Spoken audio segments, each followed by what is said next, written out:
All right, so once again, I'm RC. If you have any questions, send them to me in the chat or wait until we open for Q&A. We'll do the raise hand feature with the button, or if you raise your hand in the video where I can see you, then I'll make sure to call on you. Sorry, I have a tickle in my throat. This session is being recorded, as you heard the lovely computer lady say. And if you don't want to be recorded, you just turn off your camera and use the chat to send your questions. Without further ado, let's take it away for beekeeping part 1. Woohoo! Well, I'm so excited to be here, everyone. Hello, it's so nice to see everyone. My name is Lauren Roberts, and I am a freshman at the University of Florida. And today I'm speaking on behalf of the University of Florida's Honeybee Research and Extension Laboratory here in Gainesville, Florida. So it is great to be a Florida Gator and a beekeeper. So with that, I'm going to share my screen. I have a PowerPoint to kind of keep us on topic and in line, because if not, I can talk for quite a long time. So today is the first of a 3-part series all about honeybees and beekeeping. And today we're going to talk about just the basics of honeybees and really their importance. And we'll talk a lot about their different body parts. So I already told you my name. I'm Lauren. Like I said, I am a freshman at UF, and my major is entomology and nematology, which means, those are big fancy words to just say that I study bugs. This fall, I've actually been one of the extension interns, and that means I get to do all kinds of talks, and I post on social media and really get the public informed about problems facing honeybees, and just what I'm doing today, talking about honeybees with you. This is a photo of me in one of my own beehives. They're all painted pink. I figured this group would like that. And my business is called the Pink Hives. I have my own bees, I bottle honey, and I also have done research with the University of Florida since I was in high school, which wasn't that long ago. Now, I have a question for you, and you can send your answer in the chat, or if you would like to speak, you're more than welcome to do that. But I want to know, what do you think of when someone says the word honeybee? Tilly has her hand up. Tori Okay. says honey in the chat, but Tilly, if you want to mute yourself. Yeah, I think when someone says honeybee, I think of honey and then just like something loud buzzing in my ear. Yes, that is a really good answer for sure. I think of those things. Lexi, I see you have your hand up. I think of the inside of a honeybee's nest. I think of a honeycomb. Like Yes. the second picture, I think of that. That is really great. That's something that most people don't immediately think of. So that is awesome. I can't see all the participants since I'm sharing the screen, but do you see anyone else? Moira, you have your hand up. We have honeybees. Oh, That is so cool. So you're an expert already. So we have some of us thinks of honey, some of us gets this image of something buzzing near our heads maybe. And then Lexi talked about seeing the inside of a hive, maybe the honeycomb. So those are all really great responses, and all of those are true, right? We have so many different ideas, and most of what people think of is honey. And that is because honeybees are, well, the only bee that produces honey. And did you know that honey is the only food that will never go bad? It will never spoil. Actually, in Egypt, in some of the pyramids, in the tombs in the bottom of them, they have actually found huge jars of honey. And theoretically, you could still eat that today because honey never spoils. I don't think I would. It would probably be a little dusty and sandy if I had to guess, but it's still good. So those are great responses. Some people also might think of getting stung. If you've ever been stung by a honeybee, maybe raise your hand. I've been stung by honeybees multiple times. It's not fun, but you still love them. So at this point, you're probably wondering, well, what are honeybees? Honeybees are classified as insects with two sets of 3 legs. So that means in all, they have 6 legs. And they also have 2 pairs of membranous wings, which means they're very thin, but they're still very supportive while they're flying. Now, honeybees go through complete metamorphosis, which that's a really big word, and it means that they have 4 stages within their life cycle. Did you have a question? Is there a question? I think I see a hand. Tilly, did you have a question? I have a comment. So metamorphosis, we are an example of non-metamorphosis. It's going through a big change in life. Like butterflies, metamorphosis. Exactly. And I That is think, exactly right. I think Eliza, is it Eliza? Eliza? Make sure you're unmuted, dear. Eliza, and I have a question of how bees make honey. Yes, we will get to that. That is a really great question, and the answer is going to surprise you. So I will get to that. Thank you. Lexi, did you have a question? I know that some animals like only live in certain parts of the world. Where do honeybees live? So they live on every continent now, with the exception of Antarctica because it's way too cold for most living creatures there. But honeybees are actually not native here to the United States and to North America.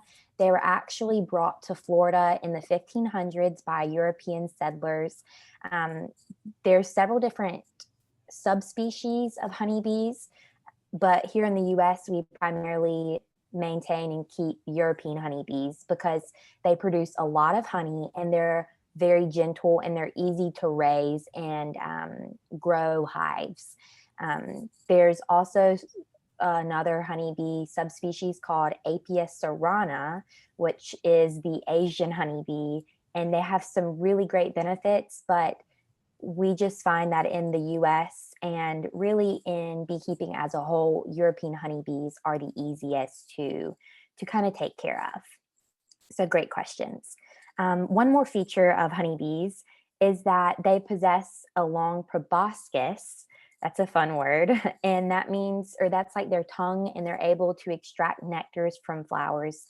Like you see in this image, the worker bee has her proboscis within the nectar producing part of the flower, and she is getting her honey stomach full or her nectar stomach full, and then she'll fly back to her hive. Katie K, did you have a question? So I was just gonna say something because my mom on her phone, she has an app called Spotty, and when you see a bee, you can basically like report where you saw it, like what plant it was on, like what time, like what weather. It's pretty cool. Have you been using it? Yeah.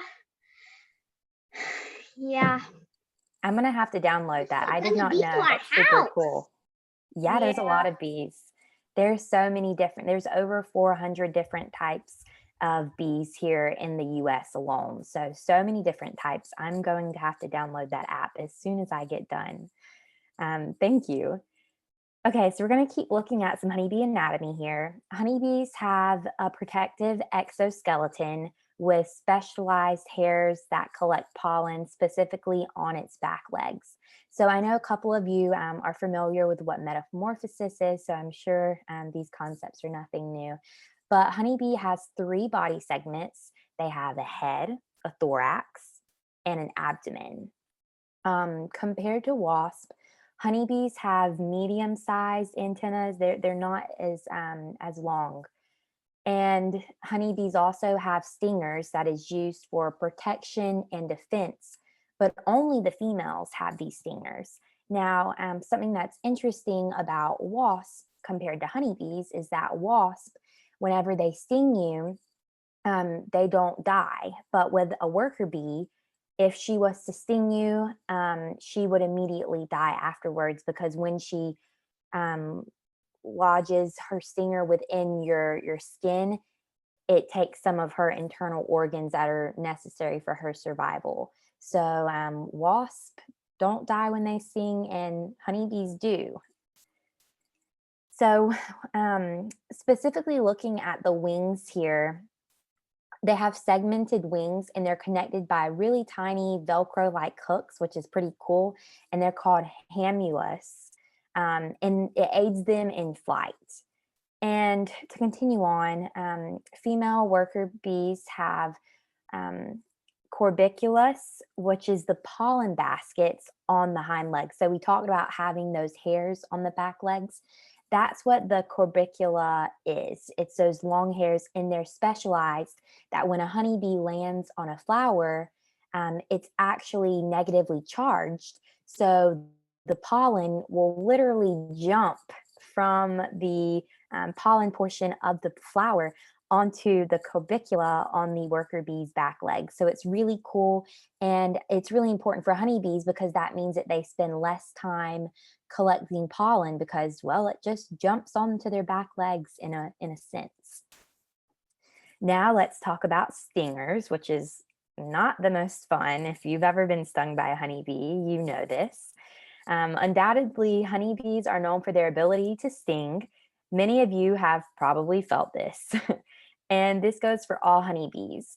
Now, only the worker bees or the females have stingers. And this is because the stingers are actually modified ovipositors, meaning that it's a part of their egg-laying body structures.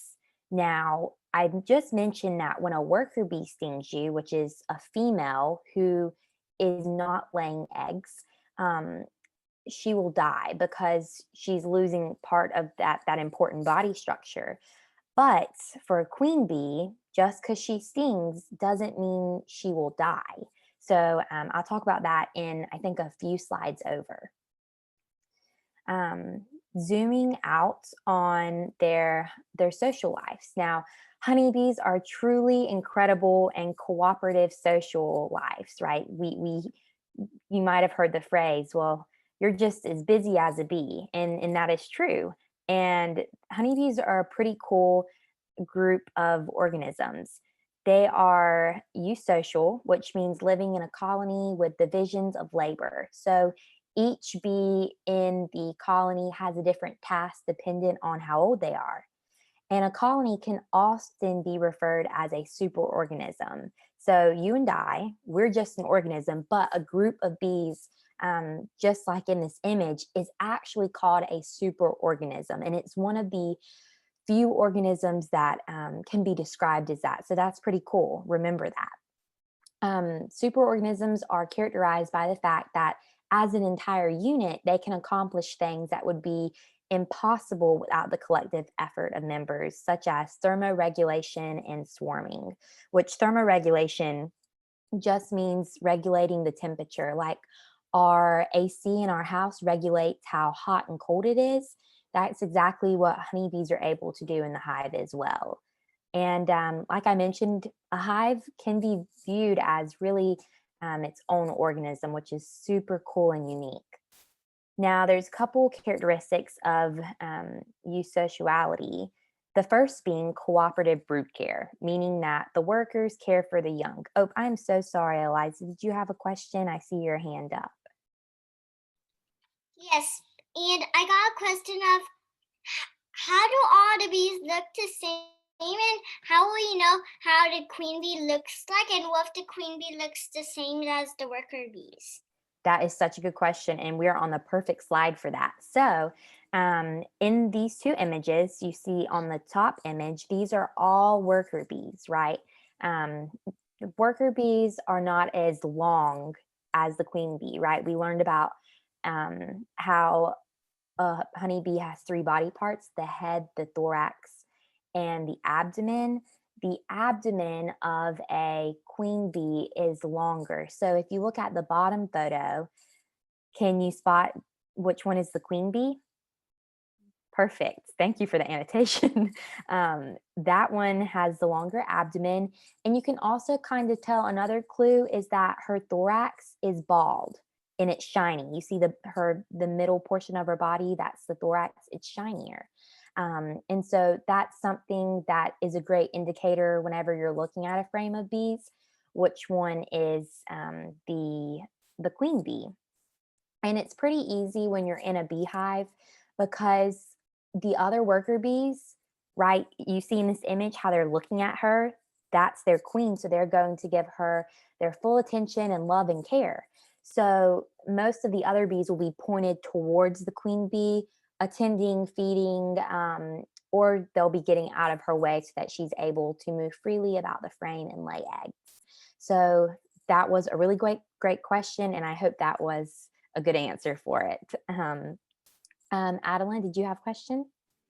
Yes, are female honeybees the only bees that pollinate?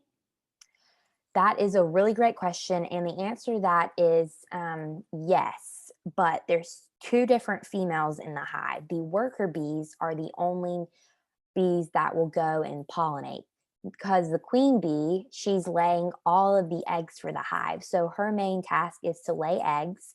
And the worker bees, one of their many jobs is to pollinate. That's kind of their last job in their lifetime, is to leave the hive, find pollen and nectar, and then bring it back to feed the rest of the bees in the hive. So really great question. Lexi, did you have one? How many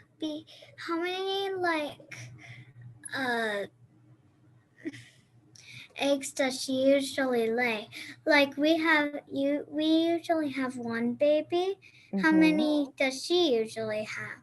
Well, hold on to your socks because a queen bee can lay anywhere between 2,000 to 3,000 eggs per day. It depends on the time of the year. Typically, when there's a nectar flow coming in, which means flowers are blooming, there's plenty of food, that stimulates the queen bee to start laying more eggs. So that's when you'll see a queen bee start laying 3,000 eggs a day. It's, yes, crazy. Eliza?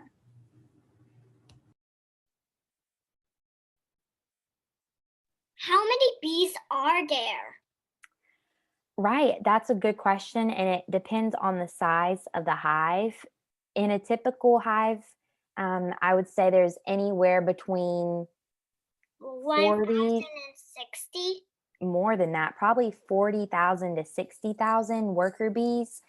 And then a hive typically only has one queen bee. There could be more. If it's a larger hive, it might need more queens, but generally we like to say there's one queen per hive, but that's not always the case. And then there's one more cask of honeybee that we haven't talked about, and we will talk about that now. So we've kind of talked about the worker bee, right? She's a female. She does most of the heavy labor in the hive. She doesn't lay eggs, right? Because that is the other female's job. The queen bee, she's known for laying eggs, kind of being the mother of the hive. But there's one more, and that is the drone. Drones are males. You can see on the image to the right, they're fuzzier. They cannot sting. They don't have a stinger. So that means if I was to be giving a presentation in person, I probably would bring along a drone in my pocket and have that out. But they're really friendly. They're pretty slow. They're easy to catch in the air. It's always fun when you're working a hive to grab a drone. But yeah, they can't sting, and they have larger eyes as well because really their only job is to mate with queen bees from other hives, right? So the queen bee from their hive would be their mother. So that's not leading to a variety of DNA or genetics, right? Because whenever we're looking at a beehive, we want there to be a lot of genetic diversity. So drones will leave their hive and mate with queen bees from other hives. So to kind of dive in to the three different castes of honeybees, the first one is the worker. Like I mentioned, they have non-reproductive individuals. and they perform so many different tasks that are necessary for the survival of the beehives. And really their job is dependent on their age. So when they first hatch out of a cell, right? The cell, if you look in this image, is the cell that has the beeswax covering on top, the capping. That is what the worker bees will live in as it grows and develops. And then after 24 days, it'll hatch. And she will first clean her cell. That is her very first job. Then as she grows, she will start doing hive maintenance. So we like to say she'll become a construction worker. Then she'll become a nurse bee and take care of other brood, which is baby bees in the hive. Then she will go onwards to become a guard bee. And then another job that also goes hand in hand with being the guard bee is being the undertaker, which is kind of not a fun job.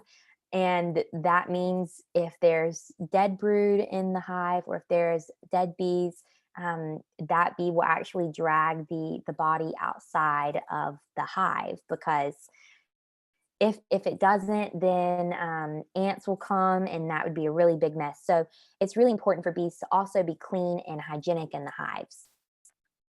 And then the last task of a worker bee is foraging, which was one of the questions that was asked. I don't remember who asked it, but it was a really good one. That's kind of the last leg in her lifetime, because when you think about it, it's really a scary job to leave a hive, to leave your home and go find pollen and nectar. A lot of things can go wrong, right? A bird can fly by and eat the worker. A car could be zooming by and sadly that worker bee gets hit. There's a lot of things that can go wrong. So that's really the last thing within the hive or within their job description that they're able to do. Oh, I see a question mark by the colony defense. So that job is typically right before they'll leave to go forage to find that pollen and nectar. We like to call it guard bees. These worker bees really defend the hive against other worker bees that are robbing them from other hives. That this can happen sometimes. And also, think about it. If a bear tries to get in a beehive, or let's say you and I are trying to work a beehive, it's important that the colony has a lot of defense. In that way, they're able to protect the other worker bees, the queens, the drones, and all the brood that is within those cells. Now, worker bees are diploid, which this is kind of touching in some genetics, but it's very interesting. Now, a worker bee has a mother and a father. This means that she has two sets of chromosomes. That's not the same when you look at a drone. Drones, this is the second casket of bees, and they're basically good for almost nothing, right? Drones are the reproductive males of the colony, but they really have no other role. So all of the jobs that we talked about that the worker bee does, guess what? Drones really don't do any of it. They're actually haploid, which this means that they only have one set of chromosomes. So a drone only gets the DNA from his mother, right? This means that a drone has no father, but a drone does have a grandfather, right? And to explain, it would have its mother's father. That would be their grandfather. There's no DNA from its father's side. Some notable features of drones that I might not have touched on is that they don't have a stinger. They have very round bodies, and they have really big eyes, and they almost look like eyes of a fly, right? And they're used for IDing queens whenever they are trying to find a queen to mate with. Now, queens, they control everything going on in the hive. These are the only reproductive individual in the colony, and the way that she controls the hive is through pheromones, and that prevents other workers from laying eggs. I saw that the hand featured Katie. K, do you have a question?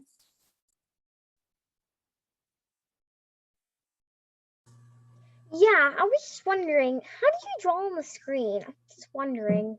I was going to say, Lauren, you may want to turn off annotate on your end, 'cause I Okay. can't. Oh, interesting. Let me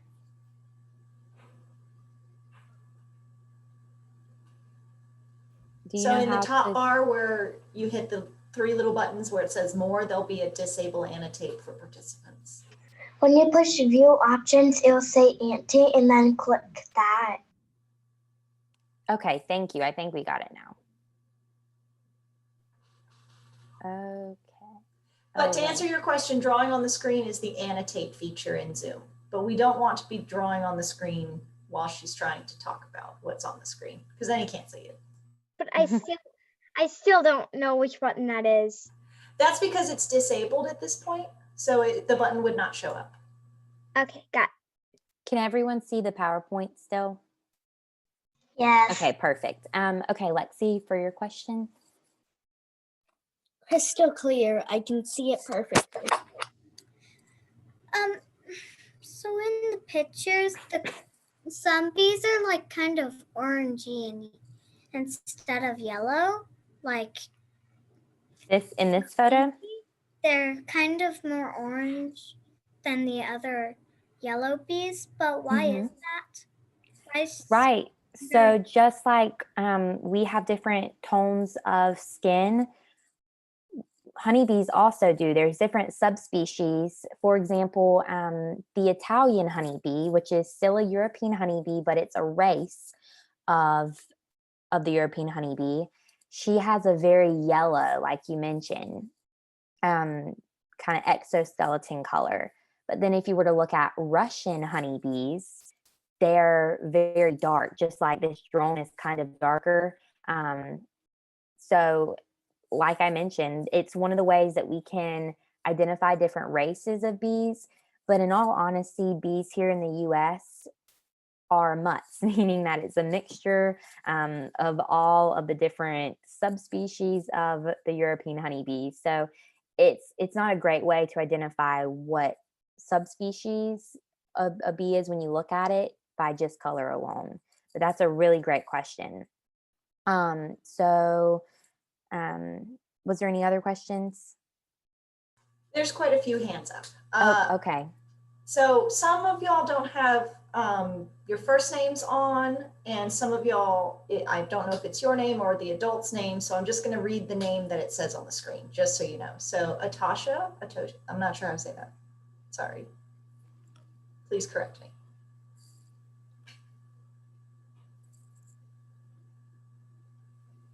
She's looking for the mute button. There she goes. Why do they even have a queen? Right. Well, queens are really important, and really her sole job is laying the eggs. So maybe it'll help answer that question by continuing through this slide. So like I mentioned, the queen bee is the only bee laying the egg. So if you didn't have a queen bee, you would have no future. You would have no future offspring. There would be no future for the hive, right? So that's really why she's so important. Now, a queen bee can live anywhere from 2 to 5 years old. And that's a pretty long time when you look at other bees. Like the worker bee, she'll probably only live to be about 2 months old. And drones, depending on the time of the year, they might only live for a few weeks until they mate with a new queen. Now, she mates with other drones from other colonies in order to reproduce. And she'll do this once in her lifetime, and she will never have to mate again. Now, when we talked about identifying worker bees compared to queen bees, we said that a queen bee has a longer abdomen, and that's true in this. She's genetically identical to the worker bees, but what makes a worker bee and a queen bee different is having a different diet. And this comes from the queen being fed royal jelly for the first 3 days of her lifetime. The queen controls many different aspects within the hive through pheromone communication, right? Pheromones are the smell or the scents that we put off, other organisms put off, and it can control the actions of the other bees within the hive. So, right, the queen controls the future of the hive and controls the actions of what other bees do. So to answer your question, that is why queens are so important. Tinley, or Tinley, I'm so sorry, I think I mispronounced. Did you have a question?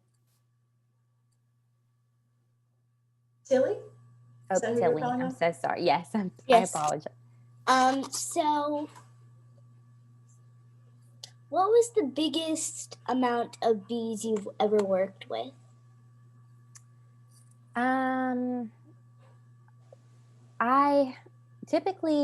I haven't done any extractions where, let's say, a side of a building is full of bees because they started building a nest there. I've never done any of those, but typically my hives, I run 2 boxes.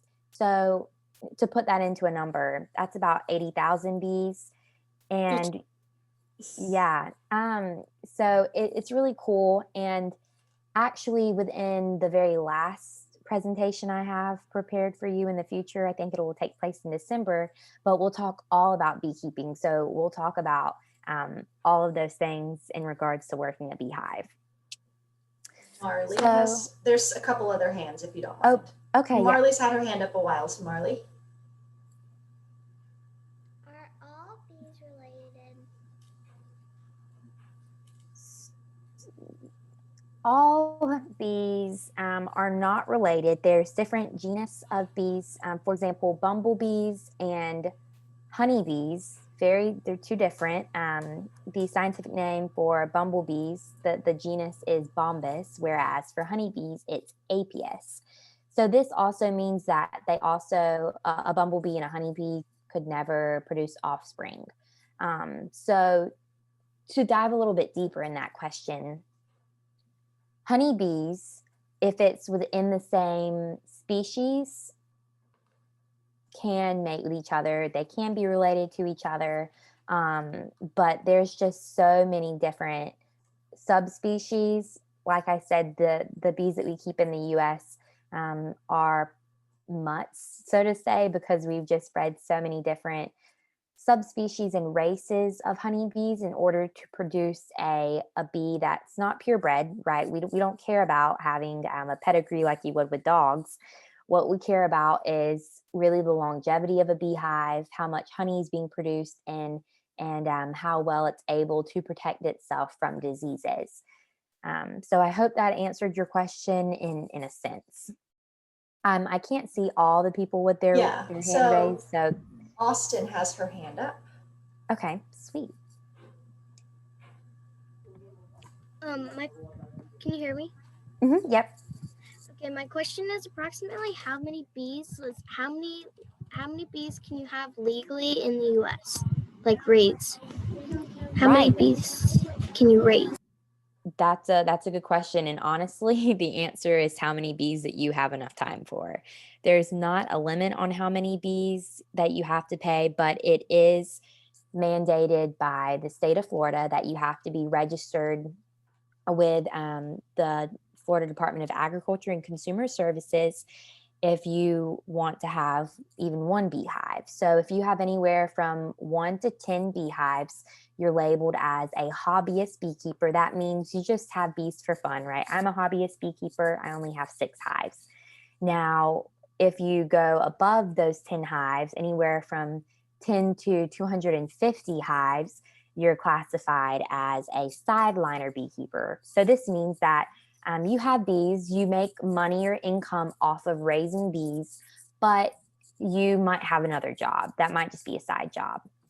And then beekeepers who are really serious and who travel all over the US for pollination purposes, those are called your commercial beekeepers, and they can have anywhere up to probably about 4,000 hives. But they don't work all of those hives by themselves. They probably have a business and they have a lot of beekeepers to help them within their business. So, great question. It is important, though, to be registered with your state agriculture agency so that they not only know what's going on, but that if you have a problem with your beehives, you have someone that can help you with them who is trained in doing so. And then Eliza has had her hand up. I've been reading for a long time, so now I'm going to say my question. Can you go back to the bee we were looking at before? And it was, oh yeah, it's that one. But why does it look like that, like in a square? Oh, why does its body have that shape? That is because it's a drone. So let me go back a couple slides. You can't see it very well in this photo because the finger kind of shades over the abdomen, but drones don't have a stinger, so they don't have a pointed abdomen, and that's kind of why it looks like a rectangle, like you said. And they're a lot fuzzier, which I think is really cute. Drones are the cutest. They might not do a lot, but I think they're very cute. So really great question. Did you have another one? Yeah, I was Mhm. I was asking why if the bee sees a person, what if it might try to attack and it notices that it doesn't have a stinger and it gets the person right here, and then the person doesn't cry, and then the bee is scared, and then it flies back to its hive. Right. So the only ones that don't have a stinger would be the drones. And so drones aren't looking out for people. They're not very observant. All drones want to do is look for other queens. Their eyes are really big so that they can spot other queen bees. They're not really interested in humans. And if a drone is not flying in search of a queen to find her, the drone's probably going to be eating honey in the hive, to be honest with you. So they don't really need they don't need a stinger for those. Now, if the hive was under attack, that's when the worker bees, predominantly the guard bees, would then go out and attack, whatever is going on. But I do want to mention that if a bee comes and lands on you, lands on maybe your arm or something, it's not because they think you're a threat.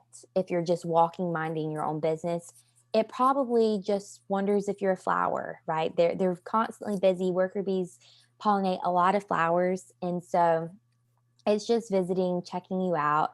If you stay really still, don't swat it, don't flick it. It'll leave. So, yep, it's not looking to attack people.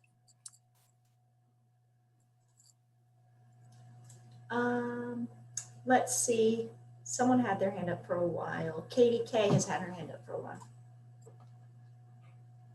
Yeah, my question is, how many bees?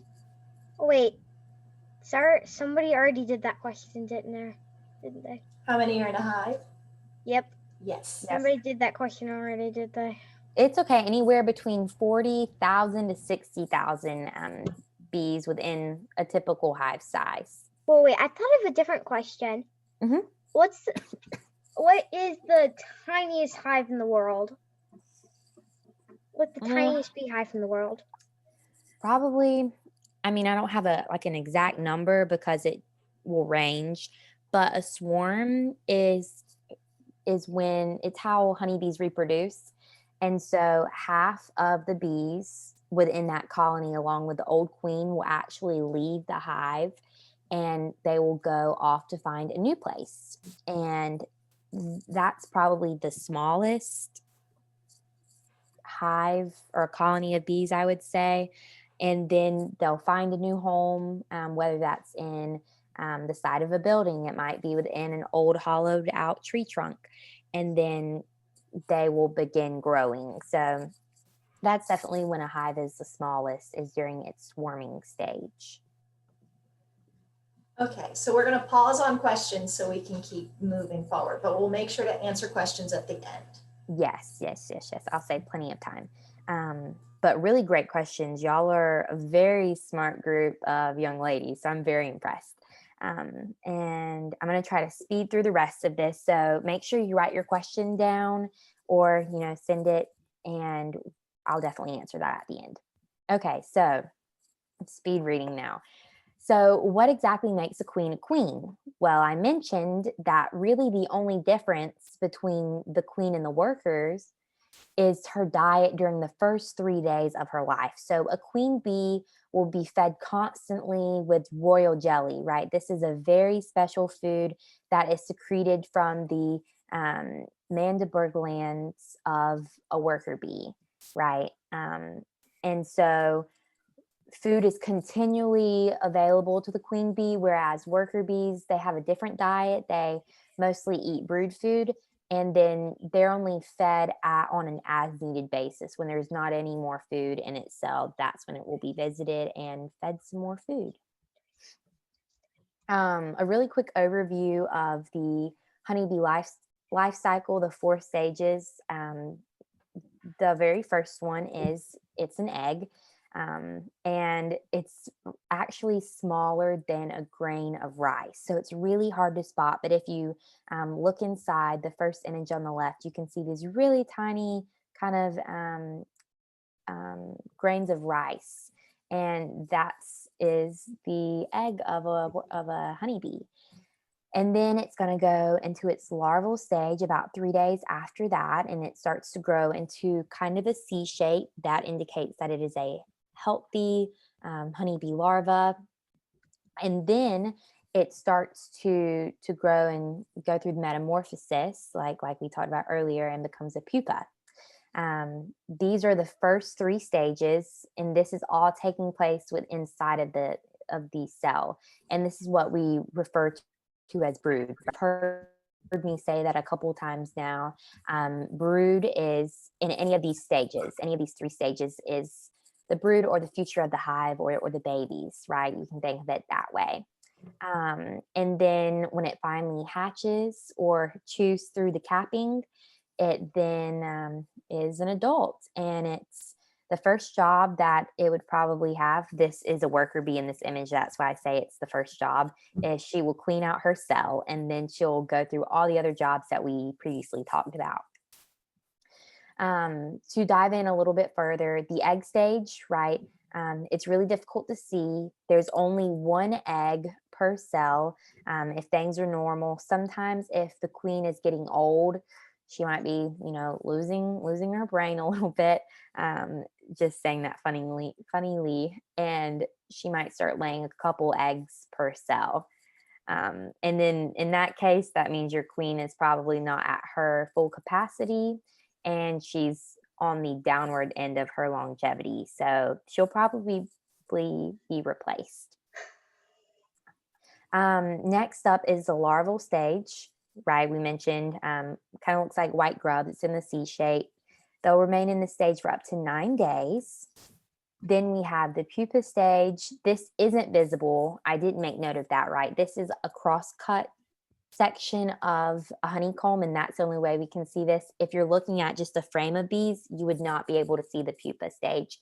You would only know because it has the cappings that you can see above the pupa. And then finally, the adult bee, whenever it hatches. And then they're finally able to freely move about the hive, and then they can start finding and contributing to the important resources and process within the beehive. So some other important colony sources, we talked at the very beginning that when we first think of honeybees, we immediately think of honey, but there's some other really important resources that we can get from a beehive.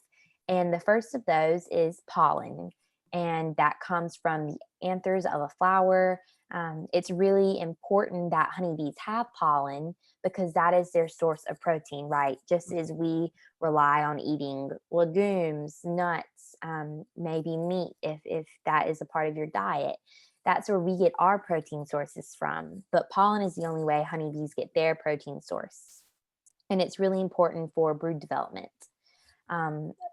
And within the past several years, pollen has become really important and kind of a superfood, right? We're looking to pollen to many health benefits in humans. The second that we can get, or that honeybees will get, is nectar, and that comes from a flower as well. Now, nectar is different from pollen. It's the source of carbs and energy. And then the nectar is then used to make honey. And that question that we had at the beginning, well, where does honey come from? Well, it's actually nectar, right? A flower doesn't produce honey, it produces nectar. A worker bee will come and will drink nectar, and it will go into her honey stomach, which is different than her normal stomach. And then she will fly back to the hive whenever she's full or whenever she's found at the most amount of nectar that she can. She'll fly back to the hive and she will throw up this nectar to another worker bee. And they'll continue to throw up the nectar until it has a lower water content. And then because of this fermentation process that has been initiated from the throwing up of the nectar between worker bee to honey or to worker bee, it will then be put into a cell, its own cell. And it's quite interesting because we're not able to harvest that honey until it has reached a lower water content. And that is because we don't want it to grow mold and other bacteria. And honey has a lot of antimicrobial properties. And that is why honey will never spoil because it's been fermented and it's antimicrobial. I thought I saw someone have the hand raise feature, but I didn't catch the name. So if you just save that question, I will come back to it at the very end. Another thing that is important, and we often don't think of this, but just like you and I need water or H2O to survive, so do honeybees. Then another important thing is tree resin, which you might not have thought of this, but it's used to make propolis. And it's a type of glue that the bees use to seal the openings and build hive structures. So I have included 2 images of propolis within the hive. You can see it just kind of looks like black glue or maybe tar. If you're familiar with, if you've picked bark off of a tree before and maybe your hands are pretty sticky afterwards, this is what the propolis comes from. And there's a lot of research that UF is doing right now that talks about all the important benefits that propolis has. As beekeepers, we've often not thought of it as very important, but it's actually really important to the health of a colony.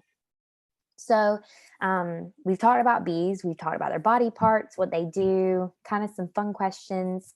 Now, why do they matter? Right? That's the most important question. Why do bees matter? And that's because honeybees do incredible things for us humans. By pollinating plants, they provide us with 1 out of every 3 bites of food that we eat. And if we didn't have honeybees, these foods would probably just go off the face of the earth because they wouldn't be pollinated. Some of those includes almonds, grapes, apples, avocados, and there's many others that I will talk about in our November segment because we'll be focusing on pollination then, but this is kind of a prelude.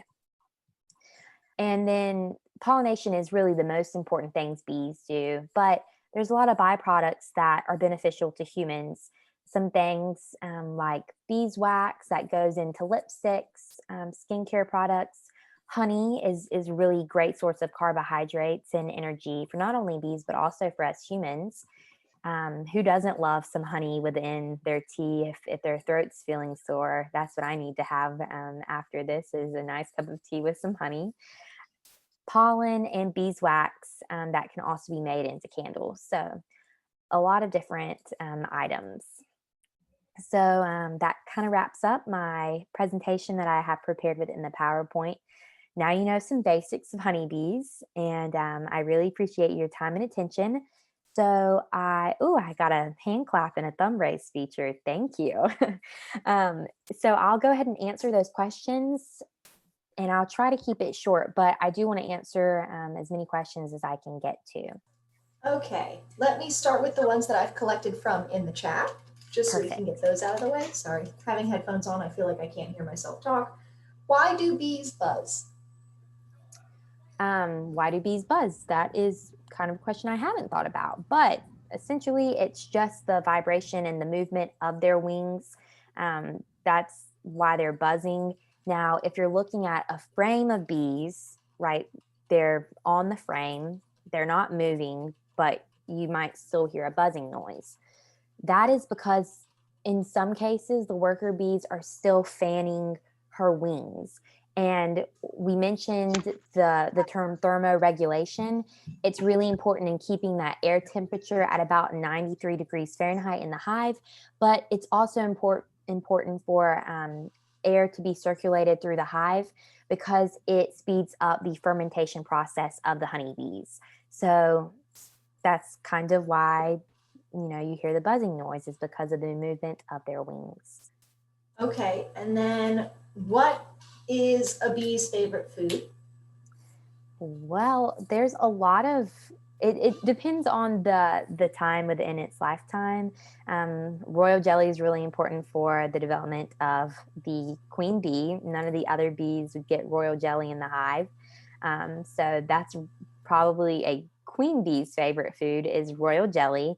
Now, a worker bee will have a diet consistent of pollen, honey, and something called brood food, bee bread, which who knew that bees made bread, right? I didn't know that.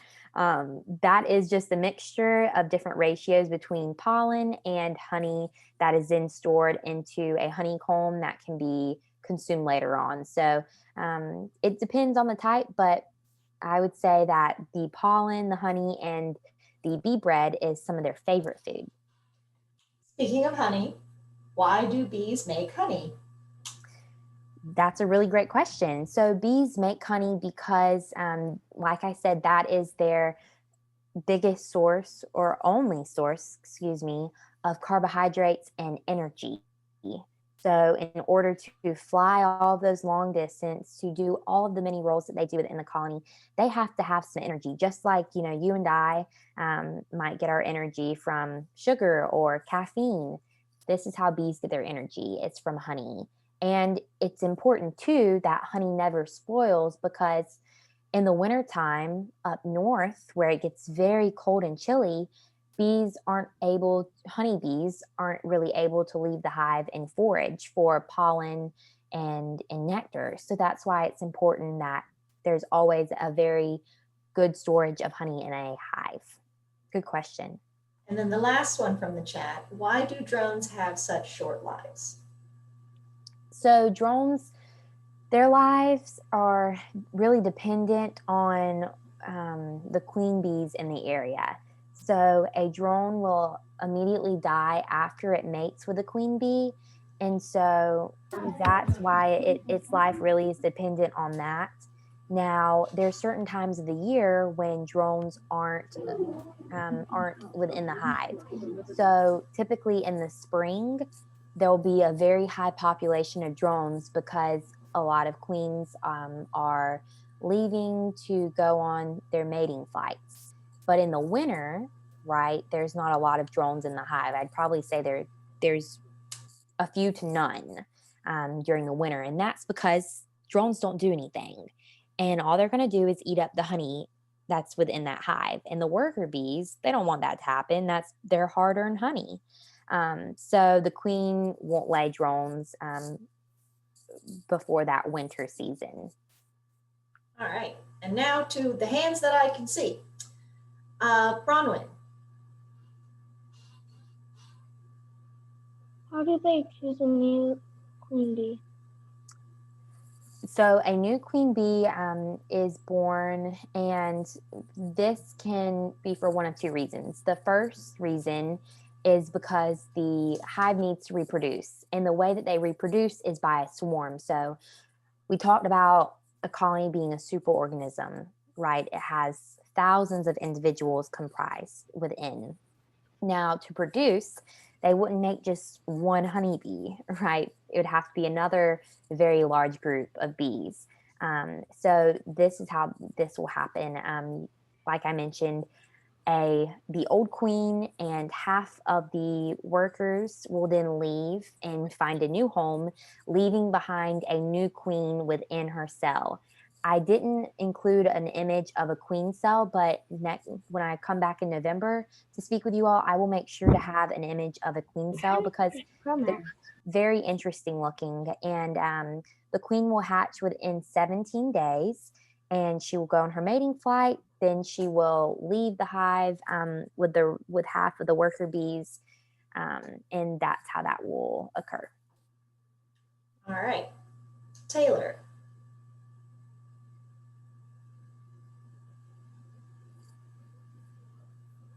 Why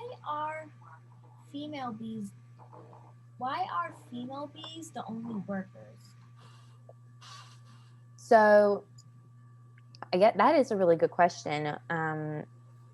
That's just how they were genetically built, I guess, in a sense.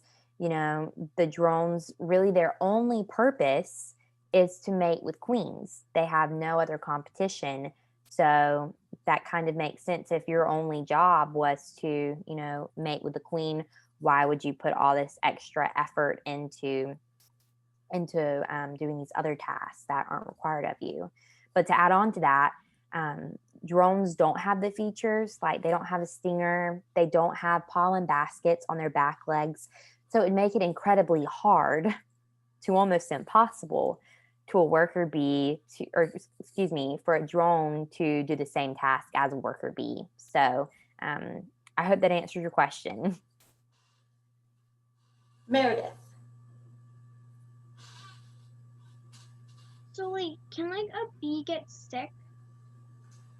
Yes, the bees all over the US are having a really hard time, specifically honeybees, with several different diseases that is called by parasites. The varroa mite is the largest or the biggest threat to the beekeeping industry. And what this mite will do, it's kind of the equivalent of as if you had a tick attached to you that was the size of a volleyball. So it's very big in proportion to the honeybee. But when it's not necessarily the presence of the varroa mite, it's all of the diseases that it transmits, like deformed wing virus, and it can really disrupt the brood cycle. And all bees in the world are really struggling with the varroa mite and how to combat that. And bees can get sick, and there's not a lot of treatments right now. So a lot of are being developed in the lab. And so that's what makes it hard. And it's difficult when you're trying to kill a bug that's attached to another bug, because you want to take care of the honeybee, but you also want to kill the other bug, the varroa mite. So it becomes incredibly tricky to do those jobs. We have quite a few hands. Atasha.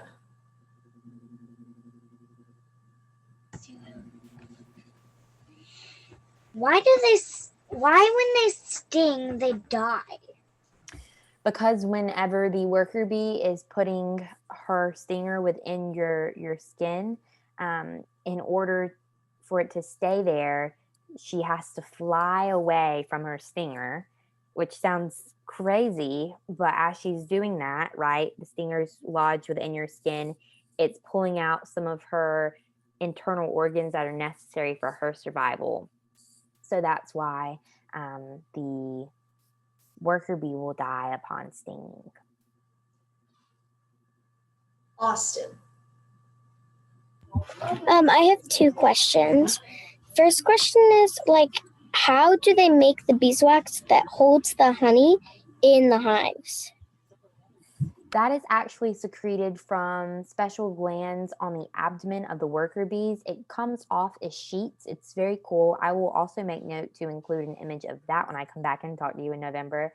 And so these wax sheets come off the undersides of their body of only the worker bee. And then they'll actually take their mandibular glands and secrete other enzymes to mix within that wax. And then they'll use their mouthpieces to kind of form that into the hexagon shape that we know and love of honeybees. That is, a feature of honeycomb. And then Austin, and then you your said you second, had a second? yeah. Yeah. Why is the honeycomb, why is it shaped in a hexagon shape? So that is a really great question. And the reason why is bees are actually smarter at math than we are. They're incredibly intelligent. And so if you think about it this way, I'm going to draw on my sheet of paper here. If you were to, let's say, have honeycomb in the shape of circles, right? I hope you can see that. there's space left over between these circles that would be used for nothing. So there's a lot of wasted space. But if you were to look at the shape of a honeycomb to have that hexagon with 6 sides, it's the most efficient shape that gives you maximum storage. That is also, you might think, well, squares would do the same job. But if you're looking at it through a geometry point of view, the honeybee's body is closer in size to a hexagon, right? Because if it's growing within that cell, it's circular kind of. So there'd be a lot of wasted space from a square when the bees were developing with inside of the comb. So that is why honeycomb is in the shape of a hexagon. Really great question. Lexi? 2 questions. Do bees consider themselves siblings because only the queen bee the queen bee is all of their moms? They have to be siblings, but do they consider themselves siblings? So honeybees don't think the same way that you and I do. The pheromones that is secreted by the hive or by the queen that is then dispersed through the hive lets them know that this is their queen. So really, worker bees don't have a certain pheromone themselves that would like let them know that they're siblings, but because they know the pheromones secreted by the queen bee, then they know that they're one harmonious working body. So they're not going to like attack one another. Like they're all working for the greater good because they are a superorganism. So I hope that answers your question in a sense. They're all working together within that hive body. So kind of like a family, but they don't view themselves in that light. All right, I see one, two hands. And she's My other question is, are there any like princess bees or prince bees because they're raised by a queen bee? So sadly, no. There's only queen bees and worker bees, but there could be multiple queen bees within a hive if it's very large. And yeah, there's no other caste systems of honeybees. You just have your queen or your worker bees. So good question. I wish there was. That would be really cool. There could be a lot of fairy tales if there was. Could have some more. We have 2 more questions that I see. So Moira? How much bees can live outside? So how many bees can live outside?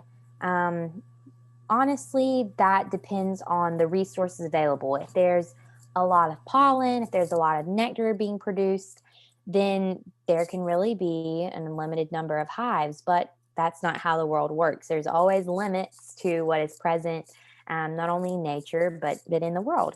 So that is one of the limits on a beehive. Also, right, they have to have a safe safe place to live and to reside in. So all of those would really limit the number of bees that could live in the wild.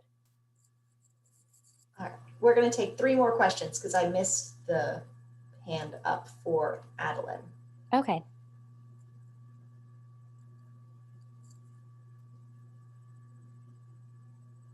Adeline, did you have a question?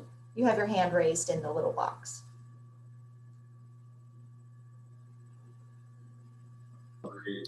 Yes, I have 2 questions.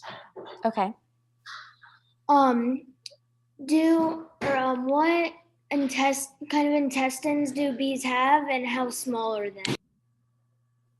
Oh, the intestines of the honeybees. I think my sound is cutting in and out. So I think that was your question. So honeybees have a lot of internal organs that are really important. Specifically looking at a worker bee, She has two stomachs. She has her honey stomach and then her normal stomach that would be used to digest and process foods. So I don't know the exact size of its intestines, but if you can imagine, it's incredibly small, and it has all of those working body features that we discussed within the body parts and really the honeybee anatomy at the beginning. So really, those are the essential parts, and the honey stomach is really important when you're looking at the worker bee.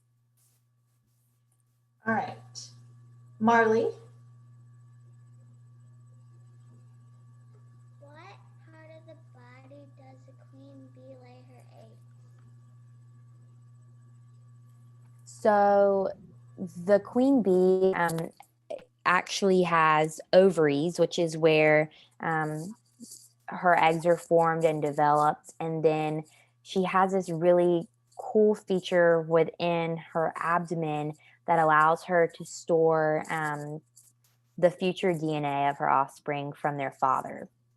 So it's really cool because a queen bee only has to mate once within her lifetime, and she has all of that DNA information within her body. And to answer your question, the queen also has a stinger. So the body part right under her stinger is how she gets the ovaries from inside her body to then forming into the egg and then laying that within the cell. So if you can imagine, here's a cell, circle here, and the queen bee just backs her abdomen into the cell and then deposits the egg. all right, and Eliza, you're going to be our last question. Oh, you're muted, my dear. How much nectar does the worker bees drink? So that is a really good question, and it really depends on the amount of work that bee's doing. So the worker bee will take in the most amount of nectar because that's a source of energy, and they don't need as much. Like a brood, they rely more on the pollen and the bee bread, whereas workers are needing honey and the nectar because they need more carbohydrates and energy to make those very long flights. It's interesting because within the worker bee's entire lifetime, she will only make 1/12 of a teaspoon of honey. So if you look at a teaspoon divided into 12 parts, she's only making one part of that.